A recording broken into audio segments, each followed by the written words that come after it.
आज के इस वीडियो में हम एक छोटा सा सेंटेंस स्ट्रक्चर सीखेंगे और ये सेंटेंसेस बहुत यूज़फुल हैं। हम सब सुनते भी हैं, बोलते भी हैं। अमूमन हम ये उस वक्त यूज़ करते हैं जब हम किसी से कहते हैं यार वो दिन दूर नहीं जब मैं अपना घर ख़रीद लूँगा। अक्सर हम फ्यूचर प्लानिंग करते हैं तो हम अक्सर इस तरह की बातें करते हैं ना, वो दिन दूर नहीं जब जो है मैं तुमसे रोज़ मिला करूँगा। तो जब इस तरह के सेंटेंसेस हो जिसमें ये लाइन आ रही हो, ये वर्ड आ रहे हो, वो दिन दूर नहीं, इसके लिए हम यूज़ करते हैं that day is not far. That day is not far when.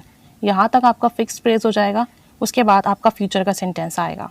ठीक है, छोटा सा सेंटेंस स्ट्रक्चर है लेकिन बहुत यूज़फुल है। यही सेंटेंस देखिए, वो दिन दूर नहीं जब मैं अपना घर ख़रीद लूँगा या नया घर ख़रीद लूँगा। तो हम कहेंगे that day is not far when I will buy a new house. That day is not फार, वो दिन दूर नहीं, व्हेन जब I will buy a new house, मैं अपना घर ख़रीद लूँगा। एक और सेंटेंस देखें, वो दिन दूर नहीं जब हम रोज़ मिलेंगे। That day is not far when we will meet daily. That day is not far when we will meet daily. वो दिन दूर नहीं जब तुम सेहतमंद हो जाओगे। कोई शख्स बीमार हो तो हम तसल्ली देते हैं यार परेशान नहीं हो, वो दिन जल्द आ जाएगा, अभी वो दिन दूर नहीं कि तुम सेहतमंद हो जाओगे। तो उसके लिए आप कहोगे that day is not far when you will be healthy.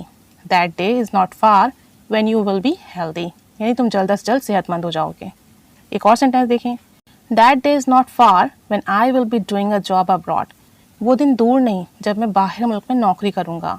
That day is not far when I will be doing a job abroad. एक लास्ट सेंटेंस देखें, दैट डे इज़ नॉट फार, वो दिन दूर नहीं, when you will be successful, जब तुम कामयाब हो जाओगे। यानी तुम इतनी मेहनत कर रहे हो, इतनी कोशिश कर रहे हो, तो मैं सामने वाले को तसल्ली दे रही हूँ, कह रही हूँ कि बस वो दिन आने वाला है, वो दिन दूर नहीं जब तुम कामयाब होगे। That day is not far when you will be successful.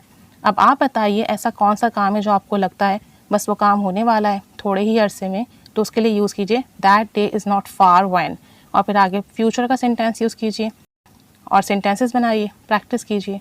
Keep staying with us. Thanks for watching.